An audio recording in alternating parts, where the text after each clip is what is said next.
Hello friends, welcome to science magnet. दोस्तों कैसे हैं आप लोग सभी? आई होप सभी बहुत अच्छे हैं, शानदार हैं, जानदार हैं। कल हम लोगों ने फोर्स एंड प्रेशर स्टार्ट किया था, जहां पर मैंने आप लोगों को स्टार्ट करा था लॉज ऑफ मोशन, गति के नियम से। तो पहला नियम हम लोगों ने समझा था, दूसरा नियम समझा था। दूसरा नियम समझने के लिए संवेग की जरूरत थी, तो पहले हमने संवेग समझा। उसके बाद में हम लोगों ने देखा कि भैया सेकंड नियम क्या बोलना चाह रहा है। सेकंड नियम ये बोलना चाह रहा था कि किसी भी बॉडी पे लगाया गया बल उसके संवेग में परिवर्तन की दर के बराबर होता है। तो आप लोगों ने वहां से फॉर्मूला निकाल लिया था, फोर्स बराबर होता है mass into acceleration. But actual में फोर्स होता क्या है अभी भी आप लोगों को नहीं पता। आपको उसका मैग्नीट्यूड पता है कि फोर्स का मैग्नीट्यूड कैसे निकालोगे, मान कैसे निकालोगे कि देख लो उसके संवेग में परिवर्तन की दर क्या है, वही उस पर लगाए गए बल के बराबर होगी।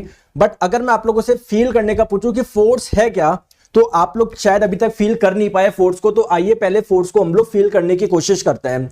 अगर मैं आप लोगों को बोलूं कि यार ये एक वस्तु है, ठीक है, आप लोग यहां पर कोई फोर्स लगाओ, जैसे मान लो आप लोग यहां पर ऐसे लगा रहे हो, फोर्स ऐसे लगा रहे हो, ऐसे लगा रहे हो, इसको ऐसे खींच रहे हो, तो इसकी वजह से ये वस्तु क्या करेगी, थोड़ा सा मूवमेंट करेगी। सेम अगर ये फोर्स आप लोग यहां से लगाते तो तब भी मूवमेंट करती। तो फोर्स की वजह से आप लोगों को पता है आप लोग किसी बॉडी को डिस्प्लेस कर सकते हो। और फोर्स है क्या दोस्तों, कुछ नहीं है, एक प्रकार का पुल है या पुश है। आप इसको चाहे पुल कर लो, खींच लो, चाहे आप लोग इसको पुश कर लो, दोनों ही क्या है, ये एक प्रकार के फोर्स है। तो अगर आप लोगों से पूछे फोर्स की डेफिनेशन क्या है, तो फोर्स अगर आप लोगों से पूछा जाए तो फोर्स जस्ट क्या है, एक इंटरैक्शन है of an object with mass which cause the velocity of the object to the change. ठीक है, मतलब एक फोर्स की वजह से किसी वस्तु के वेग में परिवर्तन आ सकता है। जैसे मान लो पहले वो विराम में था, यानी कोई वेग नहीं था, आपने फोर्स लगाया, हो सकता है उसका वेग आ गया हो 2 मीटर पर सेकंड या 3 मीटर पर सेकंड। ठीक है,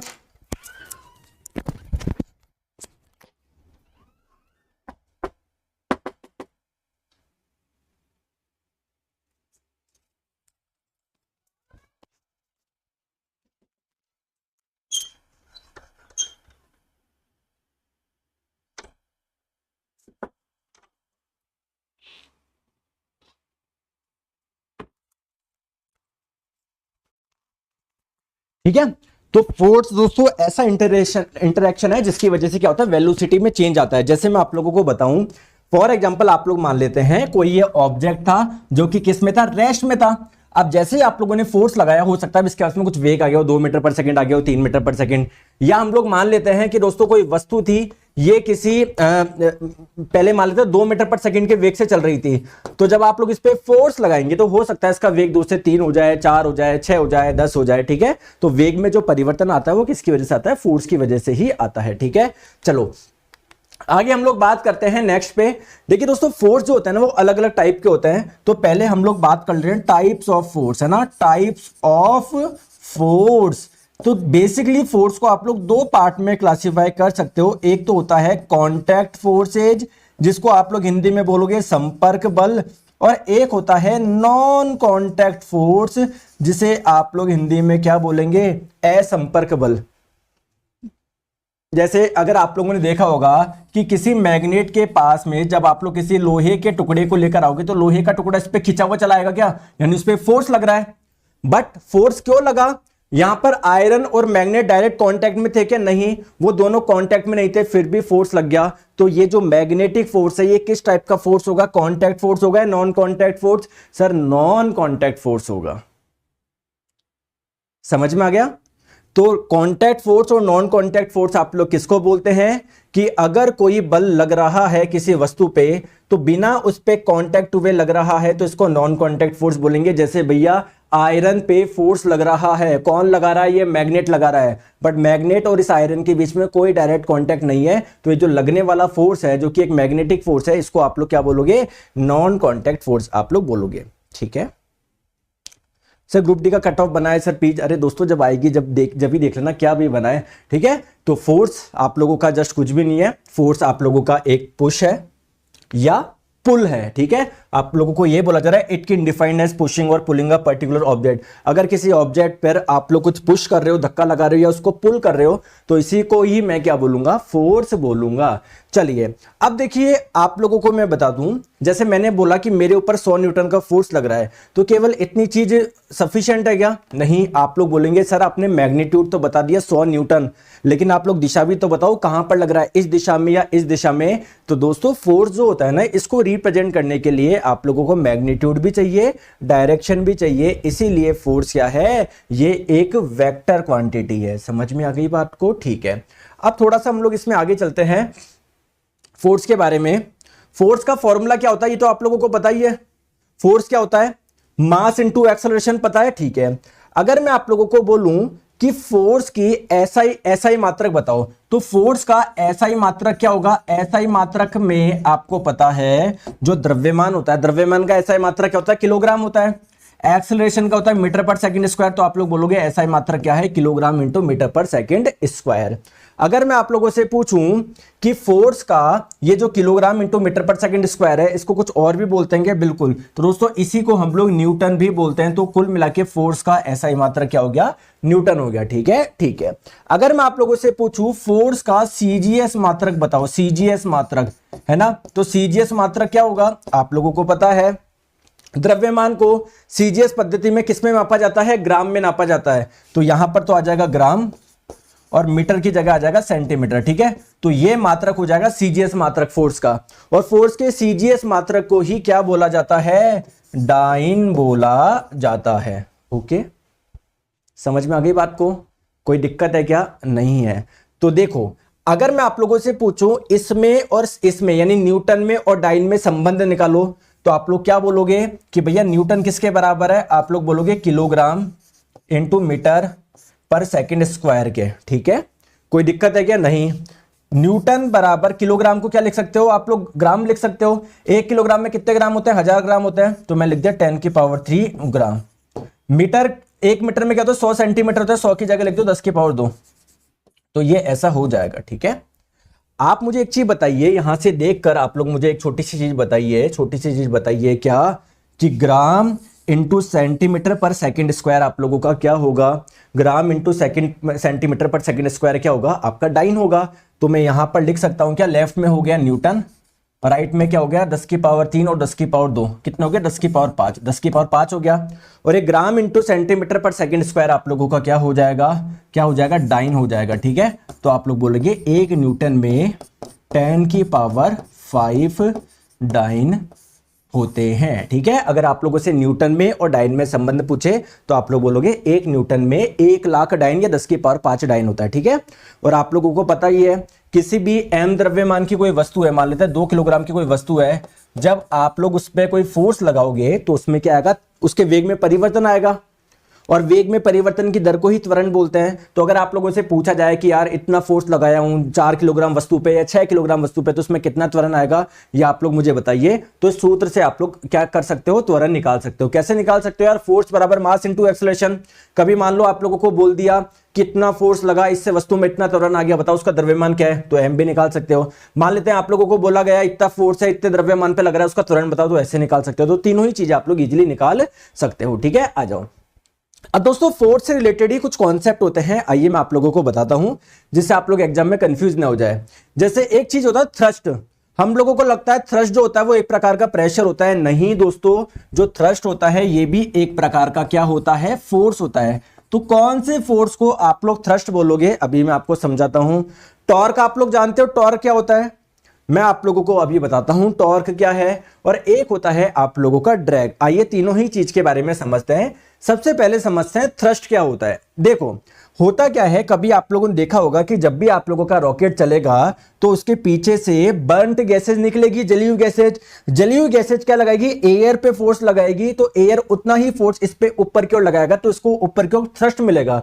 तो थ्रस्ट एक प्रकार का क्या है? फोर्स ही है। और ये वर्ड का इस्तेमाल कब किया जाता है? किसी रॉकेट वगैरह के लिए, है ना, जब उसे जली हुई गैसेज एयर पे फोर्स लगाती है तो एयर इतना ही फोर्स उस पे ऊपर की ओर लगाती है, जिसे हम लोग थ्रस्ट बोलते हैं। दोस्तों टॉर्क क्या होता है? जैसे आप लोग मुझे बताइए, इधर देखो, मैंने आप लोगों को बोला कि ये एक लकड़ी है, ठीक है, आपको क्या करना है? इसको रोटेट करना है। आप कैसे रोटेट कर सकते हो? मैंने आपको बोला आपको एक फोर्स लगा के इसको क्या करना है? रोटेट करना है। आप लोग बोलोगे एक फोर्स ऐसे लगाऊंगा थोड़ा सा रोटेट हो जाएगा बस, लेकिन कंटिन्यू रोटेट करने के लिए आप क्या करोगे? एक फोर्स इधर लगाओगे, एक फोर्स इधर लगाओगे, दोनों अपोजिट डायरेक्शन में, ठीक है। तो अगर किसी रॉड पे एक फोर्स इधर लगाओ, एक इधर, तो कंटिन्यूसली घूमता रहेगा क्या? तो दोस्तों फोर्स की वजह से आप लोग किसी वस्तु का रोटेशनल मोशन करवा सकते हो, घूर्णन गति करवा सकते हो, ठीक है। और इसी चीज को हम लोग बोलते हैं टॉर्क। तो अगर मैं आप लोगों को बोलूं यहां पर कितना टॉर्क लग रहा है, देखो फोर्स की वजह से कोई भी वस्तु नहीं घूमती, टॉर्क की वजह से घूमती है। और टॉर्क आता किससे? फोर्स से। कैसे? तो जब कोई दो समान मात्रा के फोर्स अपोजिट डायरेक्शन पे लगते हैं किसी पर्टिकुलर डिस्टेंस पे, तो इसी कॉम्बिनेशन को हम लोग बोलते हैं टॉर्क। तो टॉर्क बराबर हो जाएगा फोर्स इंटू आर। क्लियर है क्या? समझ में आ गई बात को? क्लियर है क्या? चलिए नेक्स्ट बात करते हैं दोस्तों। ड्रैग आप लोग किसको बोलते हो? आपने देखा होगा जब भी आप गाड़ी चलाओगे यार, आप अगर इस डायरेक्शन में जा रहे हो तो हवा तो ऑब्वियसली बात है इस गाड़ी की स्पीड को कम करने का प्रयास करेगी, क्योंकि हवा विपरीत दिशा में जा रही है। तो हवा का जो प्रतिरोध है, इसका जो रेजिस्टेंस है, इसे ही आप लोग क्या बोलोगे? ड्रैग बोलोगे। तो ड्रैग की वजह से किसी वस्तु का वेग कम होता है, ध्यान रखिएगा, क्योंकि आप लोग चल रहे हो हवा अपोजिट डायरेक्शन में, तो आप लोगों को हवा का प्रतिरोध झेलना पड़ेगा ना। तो इससे क्या होगा? इस गाड़ी का वेग क्या हो जाएगा? कम हो जाएगा। तो ये तीन कॉन्सेप्ट है जो कि किससे रिलेटेड है? आप लोगों के फोर्स से रिलेटेड है। चलिए अब दोस्तों सेकेंड लॉ ऑफ मोशन मैंने आपको बता दिया। थर्ड लॉ ऑफ मोशन में आप लोगों को बताता हूं, जिसे आप लोगों इसको क्रिया प्रतिक्रिया का नियम यानी एक्शन रिएक्शन लॉ भी बोलते हैं। दोस्तों थर्ड लॉ क्या बोलता है कि अगर आप लोग किसी वस्तु पे कोई फोर्स लगाओगे तो वस्तु उतना ही फोर्स आप पर लगाएगी अपोजिट डायरेक्शन में। मैं बोला कैसे? जैसे आपने देखा होगा किसी वॉल पे आप लोग जब हाथ लगाओगे ना, तो जितना ज्यादा आप लोग दबाओगे आप लोग के हाथ में उतना ही पेन होगा, क्योंकि जितना फोर्स आप लोग इस वॉल पे लगा रहे हैं वॉल भी उतना ही फोर्स आप पे लगा रही है। इसे ही हम लोग एक्शन रिएक्शन लॉ बोलते हैं। तो न्यूटन साहब का जो थर्ड लॉ है वो आपको यही बताता है कि अगर एक वस्तु, फॉर एग्जांपल मान लेते हैं ये कोई वस्तु है ए, ये कोई वस्तु है बी, अगर ए बी पे कुछ फोर्स लगा रही है तो उतना ही फोर्स बी ए पे लगाएगी अपोजिट डायरेक्शन में। समझ में आ गया? इसी को हम लोग बोलते हैं एक्शन रिएक्शन लॉ, ठीक है। चलिए अब एक चीज बात रखिए, एक्शन रिएक्शन लॉ हमको एक चीज और बताता है कि कभी भी जो फोर्स होगा ना वो आपको अकेला नहीं मिलेगा, हमेशा पेयर में मिलेगा। जैसे आप लोग यहां पर देखो ये लड़की क्या कर रही है, ये पैर से पानी पे फोर्स लगा रही है। तो आप लोग बोलेंगे कि देखो सर एक फोर्स दिख गया मेरे को, लेकिन दोस्तों उतना ही फोर्स पानी भी इस लड़की पे लगाएगी अपोजिट डायरेक्शन पे। तो हमेशा फोर्स पेयर में होता है। जैसे आपने बोला कि देखो सर मैं दीवार पे फोर्स लगा रहा हूं, केवल एक ही फोर्स है यहां पर, नहीं, दीवार भी आप पे फोर्स लगा रही है, तो फोर्स हमेशा पेयर में ही होंगे, कभी आपको अकेला फोर्स दिखेगा ही नहीं। तो ये बात आपको किसने बताई थी? ये बात बताई थी न्यूटन साहब के तीसरे नियम ने। मेरा क्वेश्चन है, आप लोगों को पता है ना कोई भी एम मास की बॉडी को जब आप लोग छोड़ते हो तो वो नीचे की ओर आती है। क्यों? क्योंकि उस पे नीचे की ओर एक फोर्स लगता है जिसे आप लोग बोलते हो mg। तो यार ये तो अकेला फोर्स है, दूसरा फोर्स कहां पर है? तो mg क्या है? पृथ्वी इस वस्तु को अपनी ओर आकर्षित कर रही है। किस फोर्स से? इस फोर्स से। लेकिन ध्यान रखिएगा ये पृथ्वी को भी कौन आकर्षित कर रहा होगा? ये वस्तु अपनी ओर कर रही होगी। लेकिन पृथ्वी ऊपर क्यों नहीं आएगी? क्योंकि पृथ्वी भारी है। ये वस्तु नीचे क्यों आ गई? क्योंकि वस्तु हल्की है। क्लियर है क्या? ठीक है, चले आगे आ जाओ।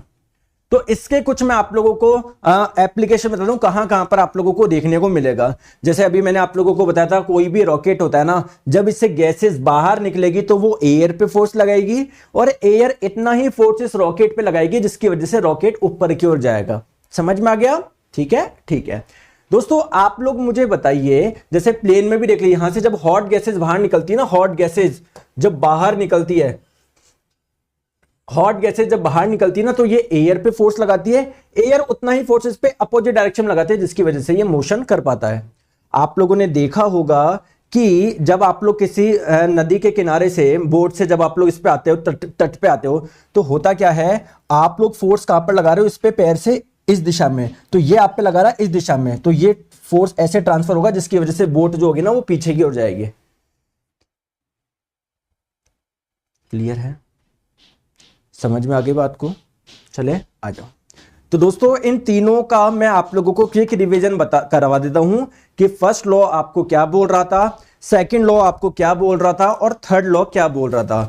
देखो पहला लॉ आपको बोल रहा था जिसे हम लोग लॉ ऑफ इनर्शिया भी बोलते हैं। पहला लॉ ये बोल रहा था कि अगर कोई बॉडी रेस्ट में है तो वो रेस्ट में रहेगी, अगर कोई मोशन में है तो मोशन ही करेगी जब तक आप लोग उस पर कोई फोर्स ना लगाए। जैसे आप मुझे बताओ ये ट्रॉली है तो ये हमेशा ऐसे ही खड़ी रहेगी ना, बिल्कुल हमेशा ऐसे ही खड़ी रहेगी। कब तक? जब तक आप लोग इस पर कोई फोर्स नहीं लगाओगे। अगर मान लीजिए ट्रॉली को धक्का दे दिया तो ये चलती रहेगी। कब तक? जब तक आप लोग इस पर कोई फोर्स नहीं लगाओगे रोकने के लिए, सामने कोई दीवार नहीं आ गई तब तक, वरना ये खुद ही चलती रहेगी। तो आप लोगों के मन में क्वेश्चन आएगा कि सर जैसे मान लेते हैं मैंने बॉल को रोल करवाया, लुढ़काया, तो सर कुछ समय के बाद में ये बॉल रुक जाती है। क्यों रुकी सर? मैंने तो कोई फोर्स लगाया ही नहीं। दोस्तों आपने लगाया लेकिन इस पे फोर्स लग रहा है। कौन सा? एक तो एयर का फोर्स लगेगा, एक दोस्तों जमीन के और उस बॉल के बीच में जो फ्रिक्शन फोर्स होगा वो इसको रोकेगा।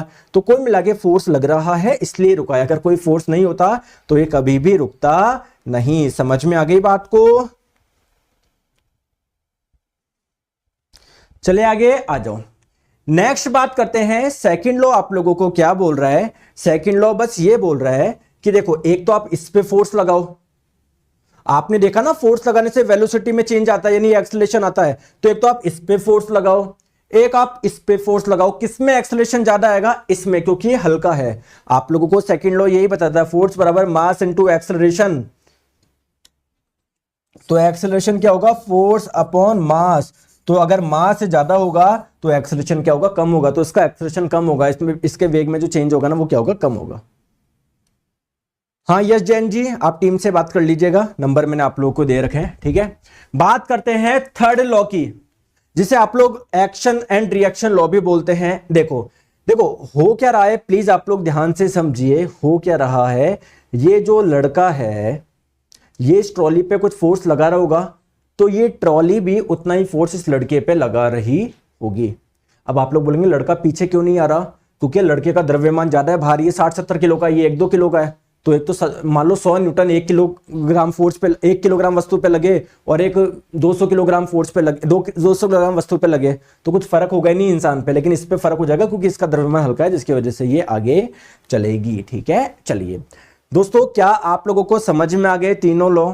क्या आप लोगों को समझ में आ गया? फोर्स आ गया समझ में? लेकिन मैं इससे पहले ये स्टार्ट करूं, इससे पहले आप लोगों को एक कॉन्सेप्ट पता होना चाहिए, कंजर्वेशन ऑफ मोमेंटम, जिसे आप लोग हिंदी में बोलते हो संवेग का संरक्षण। ठीक है, हेडिंग आप लोग डाल लीजिए, बहुत इंपॉर्टेंट है, बहुत इंपॉर्टेंट है। ठीक है, चलिए ठीक है, हेडिंग आप लोग डाल लीजिए, कंजर्वेशन ऑफ मोमेंटम यानी संवेग का संरक्षण, डाल लीजिए हेडिंग। ठीक है, कंजर्वेशन ऑफ मोमेंटम, जिसे आप लोग हिंदी में बोलते हो संवेग का संरक्षण। ठीक है, समझ में आ गया? अब कंजर्वेशन ऑफ मोमेंटम क्या होता है, आइए मेरी बात को आप लोग समझिए। देखो जैसे मान लेते हैं ये कोई एक सरफेस है, ये एक बॉल थी जिसका द्रव्यमान था m1 और इसका जो वेग था वो मान लेते हैं u1 था। ये कोई दूसरी गेंद थी, इसका द्रव्यमान था m2 और ये u2 वेग से चल रही थी। तो मान लेते हैं u1 का मान ज्यादा है तो ये इससे आके टकरा जाएगी ना। तो ये वाली जो फोटो मैंने बनाई है वो कहां पर बनाई है? बिफोर कॉलिजन, टक्कर से पहले, बिफोर कॉलिजन, टक्कर से पहले। ठीक है, बिफोर कॉलिजन। तो अब जब टक्कर होगी तो ऑब्वियसली बात है वेग चेंज होंगे। तो m2 द्रव्यमान का जो वेग पहले u2 था अब मान लेते हैं v2 हो गया, और m1 द्रव्यमान का जो वेग पहले u1 था अब मान लेते हैं चेंज होके v1 हो गया। ठीक है, तो यार कंजर्वेशन ऑफ मोमेंटम का मतलब क्या है कि कुछ भी घटना हो मोमेंटम हमेशा कंजर्व्ड रहेगा। यानी इनके बोलने का मतलब क्या है कि टक्कर से पहले टोटल मोमेंटम कितना था, टक्कर के बाद में टोटल मोमेंटम कितना है, वो हमेशा बराबर होगा। जैसे आप लोग मुझे बताइए टक्कर से पहले टोटल मोमेंटम कितना है? मोमेंटम कैसे निकालते हो? Mass into velocity. तो इसका मास क्या है? m1, इसका वेग क्या है? u1, प्लस इसका मास क्या है? m2, इसका वेग क्या है? u2 है। समझ गए बात को? टक्कर के बाद में टोटल मोमेंटम कितना होगा? मास है m1, वेग है v1, मास है m2, वेग है v2, ये होगा। अब आप लोग क्या कर दीजिए, इनको बराबर कर दीजिए। यही बोलता है आप लोगों को कंजर्वेशन ऑफ मोमेंटम, संवेग का संरक्षण, कि संवेग टक्कर से पहले कुल संवेग और टक्कर के बाद में कुल संवेग क्या होगा, बराबर होगा। लेकिन क्या आपने सोचा है ऐसा क्यों हुआ? बस आपने रट लिया टक्कर से पहले और टक्कर के बाद बराबर होगा। दोस्तों यहां पर क्या लग रहा है, देखो यहां ये बेसिकली थर्ड लॉ से ही आती है, तीसरे नियम से आती है। कैसे? जैसे मान लेते हैं ये जो M1 और M2 जब आपस में कांटेक्ट में आए होंगे तो M1 ने कोई फोर्स लगाया होगा इस पे M2 पे, उतना ही फोर्स ये लगाएगा इस पे। तो मान लेता हूं M2 पे जो फोर्स लग रहा है वो मान लेता हूं वो क्या है, F2 है, जो किसने लगाया, M1 ने लगाया। और M1 पे जो फोर्स लग रहा है उसको मैं मान लेता हूं F1 है, वो किसने लगाया, M2 ने लगाया। तो आप लोगों को पता है थर्ड लॉ के अकॉर्डिंग क्या होगा, F1 और F2 दोनों बराबर होंगे और F1 F2 के माइनस के बराबर होगा, क्योंकि यार दोनों की दिशा अलग है, एक ये है तो एक ये है, तो F1 जो होगा वो माइनस F2 के बराबर होगा। अब F1 कैसे निकालोगे, F1 क्या है, पहली वस्तु पे लगने वाला फोर्स, तो क्या होगा, पहली वस्तु का द्रव्यमान गुना पहली वस्तु का त्वरण। इसको आप लोग बराबर कर दो माइनस F2 के। F2 क्या होगा, दूसरी वस्तु का द्रव्यमान गुना दूसरी वस्तु का त्वरण, यही होगा ना, यही होगा ना। ठीक है दोस्तों, मानता हूं ये जो इनकी टक्कर हुई ना, जब ये कांटेक्ट हुआ ना, कितने समय के लिए हुआ कांटेक्ट, टी समय के लिए कांटेक्ट हुआ, कितने समय के लिए, टी समय के लिए। ठीक है, तो आ जाओ, तो लेफ्ट में M1, A1 क्या है, पहली वस्तु का त्वरण, त्वरण किसको बोलते हो, वेग में परिवर्तन की दर। तो वेग में कितना परिवर्तन हुआ, पहली वस्तु के पहले वेग U1 था सर, अब V1 हो गया, चेंज कितना हुआ, V1 माइनस U1, कितने समय में हुआ, T समय में हुआ। ठीक है, इसको आप लोग बराबर कर दो, किसको, किसके, M2 A2 के।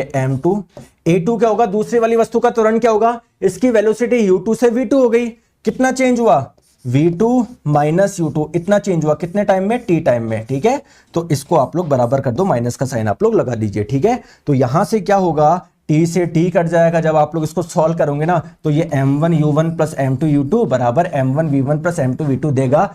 तो यार थर्ड लॉ तो हर जगह एप्लीकेबल है, इसका मतलब कंजर्वेशन ऑफ मोमेंटम भी हर जगह ही वैलिड होगा।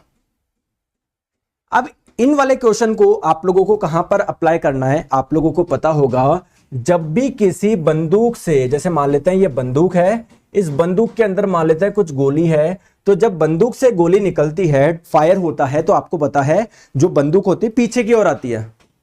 तो ऐसा क्यों है, क्योंकि देखिए बंदूक ने फोर्स लगाया गोली पे कि बाहर निकल, तो गोली भी उतना ही फोर्स लगाएगी बंदूक पे कि तू भी निकल।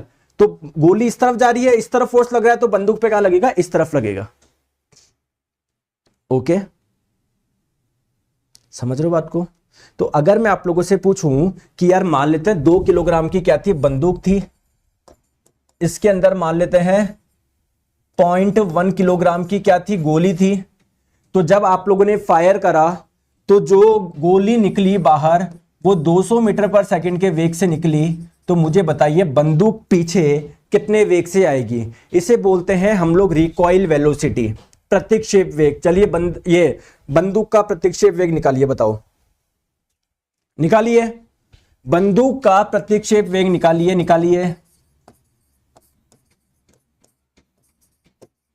बंदूक का प्रतिक्षेप वेग निकालिए, रिकॉइल वेलोसिटी निकालिए, रिकॉइल वेलोसिटी निकालिए, निकालिए। तो रिकॉइल वेलोसिटी आप लोग कैसे होगा, तो पहले देख लो गोली चलने से पहले कुल संवेग कितना है, बाद में कुल संवेग, बराबर कर दो। चलने से पहले कुल संवेग कितना है, तो बंदूक का संवेग कितना होगा, बंदूक का द्रव्यमान गुना बंदूक का वेग, पहले रेस्ट में है ना तो 0 होगा। गोली का कितना होगा संवेग, इसका द्रव्यमान गुना इसका वेग भी 0 होगा क्योंकि रेस्ट में है। तो जैसे ही फायर करा ये गोली बाहर गई, तो गोली का संवेग कितना होगा, 0.1 kg इंटू 200 प्लस बंदूक का कितना होगा, बंदूक का द्रव्यमान कितना है, बंदूक का वेग कितना है, बंदूक किसी ना किसी वेग से तो पीछे की ओर आएगी, तो उस वेग को हम लोग मान लेते हैं v। ठीक है, तो आप लोग सॉल्व करिए, तो ये 2 इंटू वी बराबर हो गया माइनस 0.1 इंटू 200। ठीक है, तो v की वैल्यू क्या आ जाएगी, माइनस 0.1 इंटू 200 बाय 2। ये पॉइंट हटाया, ये 0, तो ये 200 कट गया 20 से 10 बार में, तो v का मान आ गया माइनस 10। माइनस का मतलब क्या है, देखो आपने गोली का जो वेग था इसको प्लस माना ना, तो अगर इस दिशा को प्लस मान रहे हो तो ये माइनस होगा, यानी जो बंदूक आ रही है वो इस दिशा में आ रही है और 10 मीटर पर सेकंड के वेग से आ रही है। समझ में आ गई बात को? समझ में आ गई? कोई दिक्कत? चलिए आगे चले। अब हम लोग समझते हैं सेंट्रीपिटल फोर्स। सेंट्रीपिटल फोर्स क्या होता है? अभिकेंद्रीय बल इसको बोलते हैं। दोस्तों आप लोग मुझे बताइए कि आप लोग जब किसी वस्तु पे फोर्स लगाते हो तो एक्सेलरेशन आता है क्या? और अगर एक्सेलरेशन आ रहा है तो इसका, अगर बॉडी एक्सेलरेट कर रही है तो उस पर कोई फोर्स लग रहा है, यह बात सही है ना? तो आप लोग बस मुझे एक छोटी सी बात बताओ, कुछ मत बताओ। अगर मैं बोलूं ये कार है, वो इधर जा रही है, इसका वेग है 4 मीटर पर सेकेंड। अगर मैं बोलूं ये कोई ट्रक है जो इधर जा रहा है, इसका भी वेग है 4 मीटर पर सेकेंड, तो क्या दोनों मान बराबर है क्या? दोनों वेलोसिटी सेम है क्या? बताओ, अरे बताइए, क्या दोनों वेलोसिटी सेम है क्या? आप बोलोगे हाँ सर ये भी 4 है ये भी 4 है। दोस्तों मैग्नीट्यूड सेम है, डायरेक्शन सेम नहीं है यार। अगर दोनों सेम होते तब जाके बोलते वेलोसिटी सेम है, क्योंकि वेलोसिटी एक वेक्टर क्वांटिटी है, यहां पर डायरेक्शन भी चाहिए आपको, मैग्नीट्यूड भी चाहिए। तो मैग्नीट्यूड तो समान है, डायरेक्शन सेम नहीं है, एक जा रहा इधर एक जा रहा इधर है यार। समझ गए बात को? तो वेलोसिटी ये सेम नहीं है। तो होता क्या है, अगर हम लोग बात करें किसी सर्कुलर मोशन की, जैसे मान लो आप लोगों के घर के पास में कोई पार्क है, ठीक है, तो आप लोग खड़े हो यहां पर, आप लोग खड़े हो यहां पर, प्लीज बात को आप लोग ध्यान से समझिए। तो आप मान लो इसके चारों चक्कर लगा रहे हो समान वेग से, मान लो 4 मीटर पर सेकंड से, तो आपका वेग यहां पर कितना है? 4 मीटर पर सेकंड है। यहां पर कितना है? 4 मीटर पर सेकंड, यहां पर 4 मीटर पर सेकंड, यहां पर 4 मीटर पर सेकंड, यहां पर 4 मीटर पर सेकंड, यहां पर 4 मीटर पर सेकंड। दोस्तों मैग्नीट्यूड चेंज नहीं हो रहा, लेकिन डायरेक्शन तो चेंज हो रही है ना। अरे डायरेक्शन तो चेंज हो रही है ना। देखो यार, पहले यहां पर वेलोसिटी ये थी, अब ये थी, अब ये, तो कुल मिला के मैं बोल सकता हूं वेलोसिटी में चेंज आ रहा है। और दोस्तों वेलोसिटी में चेंज कब आता है? जब बॉडी एक्सेलरेट करती है। या मैं बोलूं यार वेलोसिटी में चेंज आ रहा है, इसका मतलब कहीं ना कहीं एक्सेलरेशन है। तो आप लोग जब भी कोई वस्तु सर्कुलर मोशन करती है तो डायरेक्शन चेंज होगी ही होगी ना, यानी वेलोसिटी चेंज होगी ही होगी ना, यानी एक्सेलरेशन आएगा ही आएगा। और इसी एक्सेलरेशन को हम लोग बोलते हैं सेंट्रीपिटल एक्सेलरेशन, अभिकेंद्रीय त्वरण।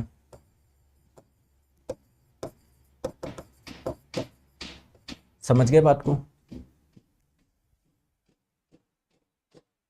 तो आ जाइए इसी के बारे में हम लोग समझते हैं। हेडिंग डाल लीजिए सेंट्रीपिटल एक्सेलरेशन। तो सेंट्रीपिटल एक्सेलरेशन क्या है, आप लोग हमेशा ध्यान रखिए, जब भी कोई एक सर्कुलर मोशन करेगा ना, उसमें सेंट्रीपिटल एक्सेलरेशन होगा ही होगा। क्यों? क्योंकि सेंट्रीपिटल एक्सेलरेशन क्या होता है, वो वाला एक्सेलरेशन जो वेलोसिटी में चेंज, वेलोसिटी के डायरेक्शन में चेंज होने की वजह से आ रहा है। तो डायरेक्शन तो चेंज हो ही रही है, तो एक्सेलरेशन आएगा ही।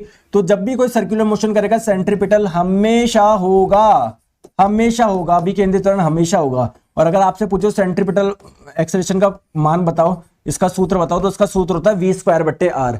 जहां पर जैसे मान लो सर्कुलर मोशन है, तो अगर आप लोग का कोई ना कोई तो वेग होगा ना, 2 मीटर पर सेकंड मान लेता है, और जिस सर्कुलर मोशन कर रहे हो आप, उस सर्किल की कोई ना कोई रेडियस होगी, तो आपको v का मान पता है, r का मान पता है, ऐसे करके आप लोग क्या निकाल लेंगे, सेंट्रीपिटल एक्सेलरेशन निकाल देंगे। दोस्तों अगर एक्सेलरेशन आ रहा है तो जरूर फोर्स भी होगा। तो आप लोग बोलेंगे हाँ यार, जब भी कोई वस्तु मोशन करती है तो सेंट्रीपिटल फोर्स भी लगता है। तो फोर्स कैसे निकालेंगे? मास इनटू एक्सेलरेशन, ठीक है। एक्सेलरेशन कितना है? v²/r है। तो सेंट्रीपिटल फोर्स का क्या आ गया? फॉर्मूला आ गया mv²/r। समझ में आ गई बात को? तो ये लग कहां पर रहा है दोस्तों? लग कहां पर रहा है? लग कहां पर रहा है? तो ये आप लोगों का अगर पूछे इसकी डायरेक्शन कहां पर होती है, तो चाहे वस्तु यहां पर हो, इस पे लगने वाला जो सेंट्रीपिटल फोर्स होता है ना, हमेशा सेंटर की तरफ होता है, सेंटर की तरफ होता है। कहां पर होता है? सेंटर की तरफ। तो अगर आप लोगों से डायरेक्शन पूछे जाए, दिशा पूछी जाए, तो दिशा कहां पर होती है? सेंटर की तरफ, केंद्र की तरफ।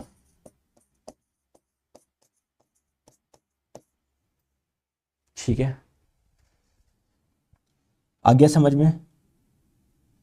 नीरू कुमार जी क्या बोल रहे हो, एक बार फिर से बताओ क्या? मैं तो बिल्कुल प्यार प्यार से धीरे धीरे समझा रहा हूँ। बताओ। प्रेम शंकर कुमार जी बोल रहे हैं लाइव नहीं है। अच्छा प्रेम शंकर जी, अब तो तुम्हारे लाइव चैट पढ़ लिया, अब तो कमेंट पढ़ लिया, अब तो बता दो समझ में आया नहीं आया। आपका ध्यान इस पे जा रहा है कि सर ने कहीं रिकॉर्ड तो नहीं डाल दी है। अरे लाइव पढ़ा रहा हूँ, और सिलेक्शन उसी का होता है जो रिकॉर्डेड से पढ़ता है।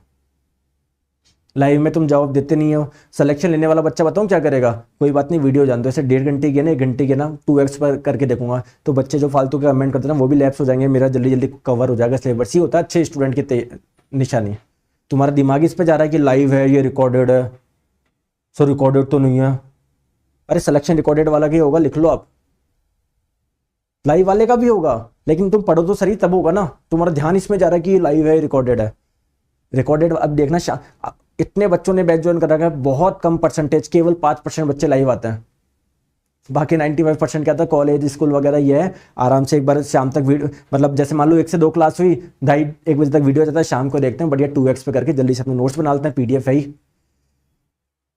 वो तो यार बोलते हैं सर प्लीज रिकॉर्डेड डाल दो यार, और आगे के डाल दो, 4-5 और डाल दो, जिससे सर मेरा सिलेबस जल्दी हो जाए। ठीक है, समझ में आ गया। अब आपके मन में क्वेश्चन आएगा कि सर सेंट्रीपिटल आपने बताया अभिकेंद्रीय बल, लेकिन सर मैंने सेंट्रीफ्यूगल भी सुना है, वो क्या होता है? दोस्तों सेंट्रीफ्यूगल क्या होता है मैं आइए आप लोगों को बताता हूं, और जब मैं आप लोगों को इसका फॉर्मूला बताऊंगा ना, आप मुझ पर बहुत गुस्सा करेंगे। कैसे, आ जाओ। मैंने सेंट्रीपिटल के बारे में बताया, अब मैं आप लोगों को बताता हूं सेंट्रीफ्यूगल के बारे में। सेंट्रीफ्यूगल के बारे में यार आप मुझे एक चीज बताइए, मैंने आप लोगों को बोला कि आपने किसी को 50 रुपए दे दिए, ठीक है, या आपसे 50 रुपए खर्च हो गए, या मैं आप लोगों को बोलूं आपके पास -50 रुपए, तो आप खुश हो, मेरे पास -50 रुपए हो, -50 रुपए, -50 रुपए, जबकि रियलिटी क्या है, आपने 50 रुपए दिए हैं। तो दोस्तों सेंट्रीफ्यूगल फोर्स भी क्या है, जब भी कोई सर्कुलर मोशन करता है कोई m द्रव्यमान की वस्तु, तो उस पे बाहर की ओर एक फोर्स लगता है, इसे बोलते हैं सेंट्रीफ्यूगल फोर्स, केंद्र से बाहर की ओर। अब आप लोग बोलोगे सर ये सेंट्रीफ्यूगल फोर्स का भी चलो फॉर्मूला बता दो, मान लेते हैं लगता होगा, फॉर्मूला बताओ इसका। तो दोस्तों इसका फॉर्मूला भी यही होता है mv²/r। अब आपका दिमाग खराब होगा, आप बोलेंगे क्यों? नहीं रिया जी, डिस्टेंस पे वेरी नहीं करेगा, केवल वो वेलोसिटी पे करेगा, और मतलब कितने वेग से चल रहे हैं, और जिस उस पे चल रहा है, जिस सर्कुलर पाथ पे चल रहा है उसकी रेडियस क्या है। ठीक है, अब आप लोग बोलेंगे कि सर अंदर सेंट्रीपिटल लग रहा है, बाहर सेंट्रीफ्यूगल लग रहा है, तो दोनों कैंसिल हो जाएगा ना, नेट फोर्स 0 हो जाएगा ना। देखो एक समय पर आपको एक ही फोर्स दिखेगा, कैसे सर मुझे बताओ, इधर आओ। जैसे मैंने आप लोगों को बोला, कभी आप लोगों ने देखा है क्या कि 10 रुपए का जो नोट होता है उस पर क्या लिखा होता है, ये तो लिखा होगा ना 10 रुपए, ऐसे थोड़ी लिखा होता 10 रुपए ब्रैकेट में 100/10 लिख दिया हो, फिर और ब्रैकेट में लिख दिया है ना, या 1000/100, या ऐसे कुछ लिखा हो 10,000/1000, ऐसा लिखा होता है कि एक ही तो लिखा होता है ना। तो सेम क्या होता है दोस्तों, जब भी हम लोग फोर्स को देखते हैं ना, हमारे पास में 2 ऑप्शन होते हैं। क्या होते हैं? 2 ऑप्शन होते हैं। एक तो उस फोर्स को आप लोग इस वस्तु पे बैठ के देख लो, जैसे आप बाइक चला रहे हो, तो खुद एक्सपीरियंस कर लो। जब आप खुद एक्सपीरियंस करोगे तब आपको सेंट्रीफ्यूगल फोर्स नजर आएगा।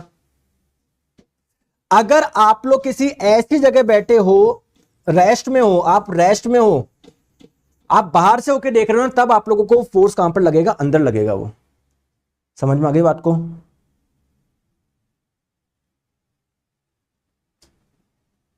समझ में आएगा? समझ में आएगा? समझ में आ गया क्या? तो दोस्तों न्यूटन जी के जितने भी नियम है ना, वो सारे नॉन इनर्शियल फ्रेम पे ही लगते हैं। नॉन इनर्शियल का मतलब आप ऐसी जगह से देख रहे हो जहां पर वो वस्तु, मतलब आप वस्तु पे बैठ के नहीं देख रहे। तो यहां पर अगर आप लोग यहां से बैठ के देख रहे हो तो हमेशा आप लोग जो फोर्स आपको नजर आएगा वो सेंट्रीपिटल नजर आएगा।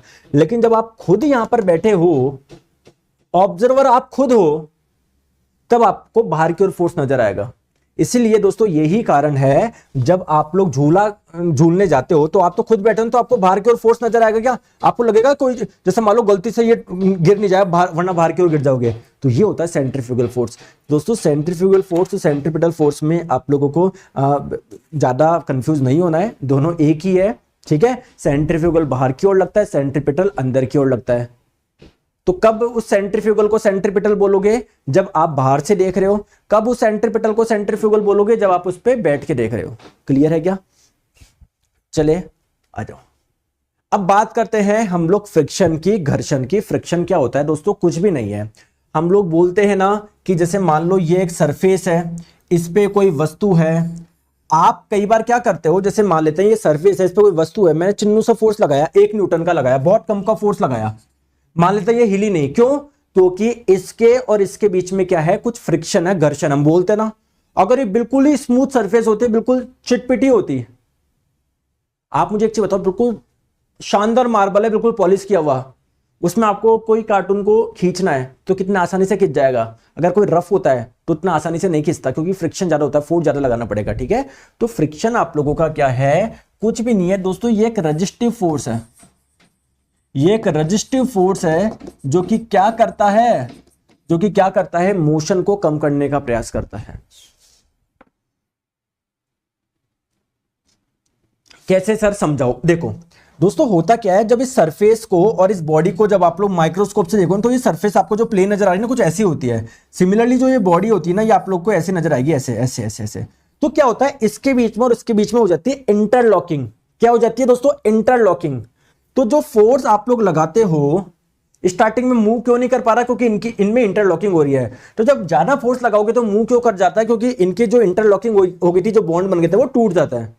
और जब भी बॉन्ड टूटते हैं एनर्जी रिलीज होती है। तो यहां पर आप, इसलिए तो आप लोगों को जब किसी दो सरफेस को रब करते हो तो वो गर्म क्यों जाती है, वो इसलिए हो जाती है। आप लोगों की कहानी क्लियर है। तो फ्रिक्शन कुछ भी नहीं है दोस्तों, एक रेजिस्टिव फोर्स है जो कि मोशन को कम करने का प्रयास करता है। तो अगर मोशन को कम करने का प्रयास कर रहा है तो फ्रिक्शन की दिशा कौन सी होगी, तो अगर कोई वस्तु यहां पर गति कर रही है तो फ्रिक्शन की दिशा क्या होगी, आप लोग की यहां पर होगी। ठीक है दोस्तों, नेक्स्ट वीडियो में मैं आप लोगों को प्रेशर के बारे में पढ़ाऊंगा, प्रेशर क्या होता है। ठीक है, और फिर हम लोग उसके कुछ क्वेश्चन भी करेंगे। ठीक है, तो कल आप लोगों का ये प्रेशर वाला पार्ट जो हो जाएगा वो क्या हो जाएगा, कंप्लीट हो जाएगा। ठीक है दोस्तों, आज ही कर लेते हैं यार, आज ही कर लेते हैं, ज्यादा बड़ा नहीं है ना, क्यों फालतू में एक क्लास खराब करे पन्ना। ठीक है, आज ही कर लेते हैं प्रेशर, आज ही कर लेते हैं। ठीक है, चलो तो प्रेशर पढ़ ले। ठीक है, प्रेशर हम लोग पढ़ लेते हैं। ठीक है, प्रेशर यानी दाब हम लोग पढ़ते हैं। दोस्तों प्रेशर क्या है, जैसे आप लोग मुझे बताइए, किसने सुना होगा कि किसी के ऊपर 10,000 रुपए का कर्जा हो जाता है तो वो बहुत प्रेशर में आ जाता है क्या? और किसी के दोस्तों करोड़ों रुपए का कर्जा होता है, उसको कुछ फर्क ही नहीं पड़ता। उस बेचारे के 10,000 रुपए पे परेशान हो गया वो, और कोई व्यक्ति इतना धनवान होता है उसके 10,000 रुपए का कुछ नुकसान हो, कुछ फर्क ही नहीं पड़ता, जबकि कर्जा से ही मैं 10,000 रुपए का। तो ये चक्कर क्या है, देखो मेरी बात को समझो। तो सेम चीज मैं आप लोगों को बता रहा हूं, जब भी हम लोग फिजिक्स में किसी बॉडी पे फोर्स लगाते हैं ना, तो कोई वस्तु तो होती है उस फोर्स को झेल लेती है, कोई उसको नहीं झेल पाती। इसके पीछे कारण क्या है, जैसे इसके पीछे कारण क्या है, प्रेशर। प्रेशर ज्यादा कहां उत्पन्न हुआ, जहां पर प्रेशर ज्यादा उत्पन्न हुआ वो क्या होगी, वो जल्दी टूट जाएगी, वो फेल हो जाएगी। और ये प्रेशर की मान कैसे निकालेंगे, तो अगर कोई प्लेट है जिसका एरिया क्या है, ए है, इस पे आपने कोई फोर्स लगाया, मान लेते हैं एफ फोर्स लगाया, तो प्रेशर जो होगा, मैं आपको बोलूं इस फोर्स की वजह से कितना प्रेशर जनरेट हुआ, तो प्रेशर का फॉर्मूला होता है कितना फोर्स लगाया बट्टे कितने एरिया पे लगाया, इसे ही हम लोग बोलते हैं प्रेशर यानी दाब।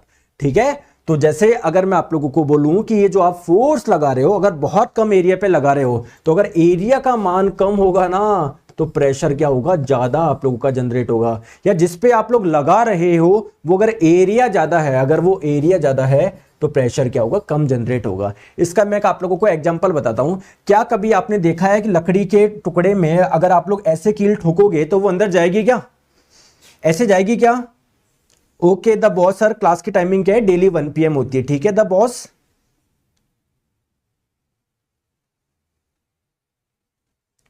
क्या वो ऐसे जाएगी क्या, नहीं जाएगी। देखिए इसके पीछे कारण क्या है, इसके पीछे कारण आप लोग समझिए। देखो ये वाला एंड क्या है आप लोगों का, शार्प है। कैसे अंदर जाएगी, जब आप लोग इस शार्प वाले एंड को आप लोग जब ऐसे रखोगे तब अंदर जाएगी। ठीक है क्या, तो ये जो शार्प एंड है ना, ऐसे रखोगे तब जाएगी। इसके पीछे कारण क्या है, देखो दोस्तों यहां पर आप लोग ध्यान रखो, इस जगह ध्यान रखो।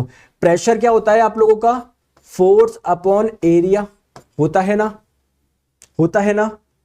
तो एरिया अगर बहुत कम हो तो प्रेशर क्या हो जाएगा, बहुत ज्यादा हो जाएगा।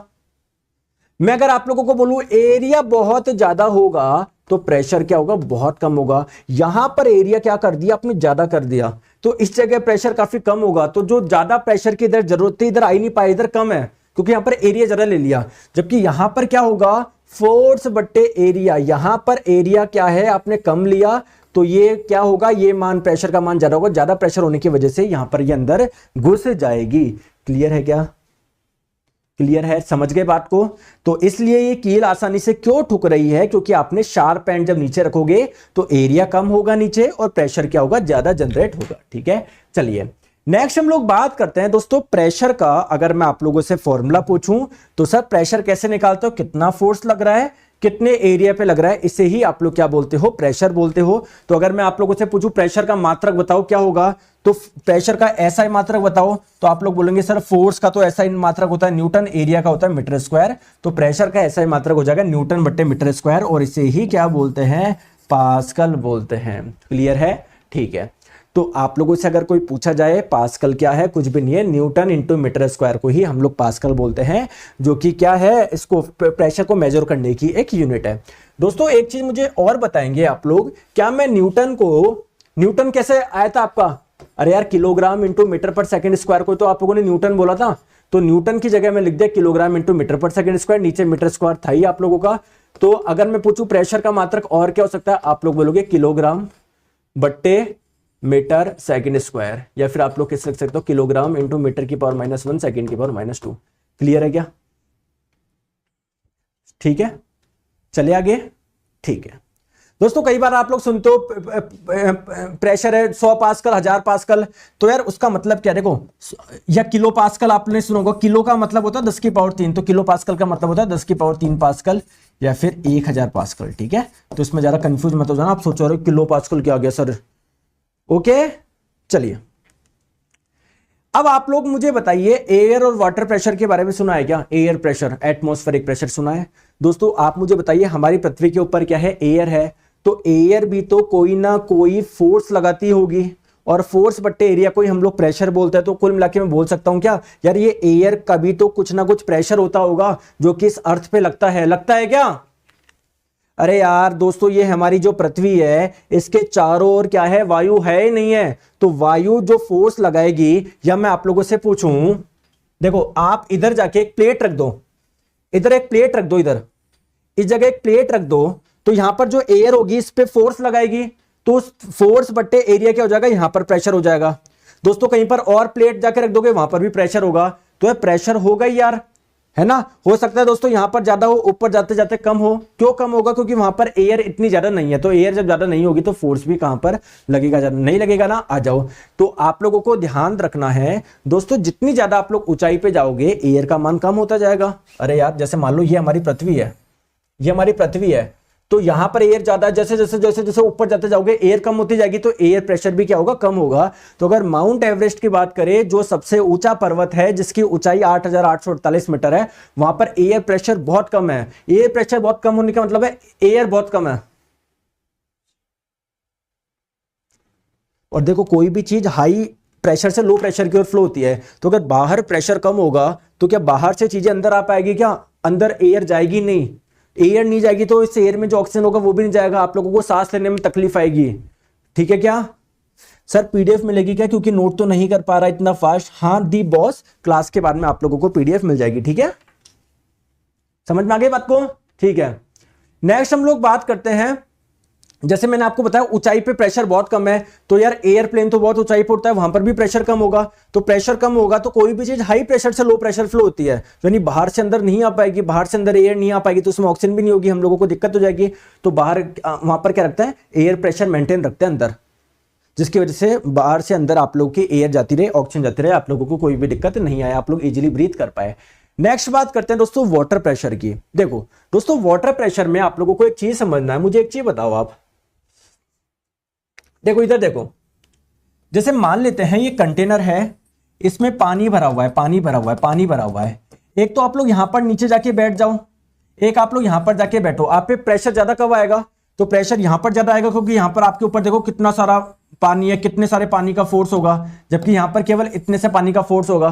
तो जहां पर फोर्स ज्यादा होगा प्रेशर ज्यादा होगा ना, तो यहां पर प्रेशर ज्यादा होगा। तो आप लोग बोल सकते हो कि जब भी हम लोग गहराई में जाते हैं ना सर, प्रेशर का मान क्या होता है, बढ़ता है।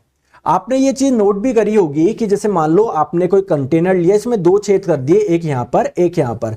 दोस्तों जैसे जैसे गहराई में जाओगे प्रेशर ज्यादा, यहां पर प्रेशर ज्यादा है, तो ये ज्यादा दूरी तक जाएगा ना पानी, जबकि यहां पर प्रेशर कम है तो है ना ज्यादा दूरी तक नहीं जाएगा, बहुत कम दूरी तक ही जाएगा, केवल इतनी सी दूरी तक ही जा रहा है। ठीक है क्या? ठीक है, आ जाओ।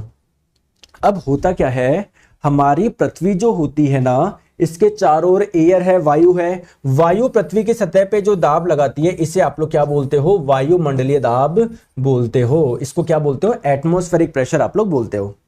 तो अगर आप लोगों से पूछा जाए कि सर एटमॉस्फेरिक प्रेशर कितना है, ये मापने के लिए कोई डिवाइस है क्या? बिल्कुल दोस्तों, इसको मापने के लिए एक डिवाइस है जिसका नाम है बैरोमीटर। और अगर आप लोगों से पूछा जाए कि ये बैरोमीटर डिवाइस बनाई किसने थी, तो दोस्तों ये जो डिवाइस बनाई थी वो 1643 में बनाई गई थी। इवेंजेलिस्टा टॉरिसेली नाम के एक वैज्ञानिक ने ये वाली डिवाइस बनाई थी, तो इनका नाम भी आप लोग ध्यान रखेंगे। ठीक है, आ जाओ। अब बात करते हैं कि ये जो आप लोगों का बैरोमीटर है, जैसे आप मुझे एक चीज बताओ, देखो जैसे मान लो ये पृथ्वी है यार, कहीं पर एयर ज्यादा कहीं पर कम, मान लो बहुत आंधी तूफान चल रहा है तो एयर बहुत ज्यादा होगी आपके एरिया में, जब तो आंधी तूफान चल रहे हैं, तो यार जो एयर प्रेशर होता है ना, उसका मान आप लोगों का वेदर के साथ में चेंज होता रहता है। जैसे मैं आप लोगों को बोलूं कि अगर एयर का प्रेशर बहुत ज्यादा होगा, मतलब हाई एयर बहुत यहीं पर टिकी हुई है, क्लियर है क्या, कहीं पर जा नहीं रही है, ऐसा तूफान वगैरह नहीं आ रहा है, इसका मतलब क्या बोलूंगा, मौसम साफ है। अगर एयर प्रेशर बहुत ज्यादा है, बैरोमीटर की रीडिंग बहुत ज्यादा है, बैरोमीटर की रीडिंग ज्यादा होने का मतलब एयर प्रेशर बहुत ज्यादा, एटमॉस्फेयर प्रेशर बहुत ज्यादा। ठीक है, अगर दोस्तों लो प्रेशर होगा तो क्या होगा? लो प्रेशर का मतलब एयर इधर फोर्स लगा ही नहीं रही, प्रेशर लगा ही नहीं रही, यानी एयर है ही नहीं, बार बार आगे जा रही है, आगे जा रही है, तो यानी एयर आगे जा रही है, आगे जा रही है। तो जब एयर आप लोगों की जाएगी तो क्या बनेगी, है ना, थोड़ा सा तूफान सा आएगा, आंधी चलेगी, ठीक है, क्लाउड आप लोगों के बनेंगे और वर्षा होगी। तो ये आप लोगों का क्या था? फोर्स एंड प्रेशर था। दोस्तों इसके जस्ट बाद में आप लोग प्लीज इसका क्या कर लीजिएगा, टेस्ट अटेंड कर लीजिएगा। नेक्स्ट चैप्टर जो अपना होगा वो होगा ग्रेविटेशन वाला, और उसमें हम लोग फ्लूइड मैकेनिक्स भी करेंगे। ठीक है दोस्तों, thank you so much. Video को लाइक कर लीजिए और प्ले स्टोर पे अपनी रेटिंग दे दीजिएगा कि भैया बढ़िया कंटेंट है, आप सबको बताइए इसके बारे में। ठीक है, thank you so much, bye bye.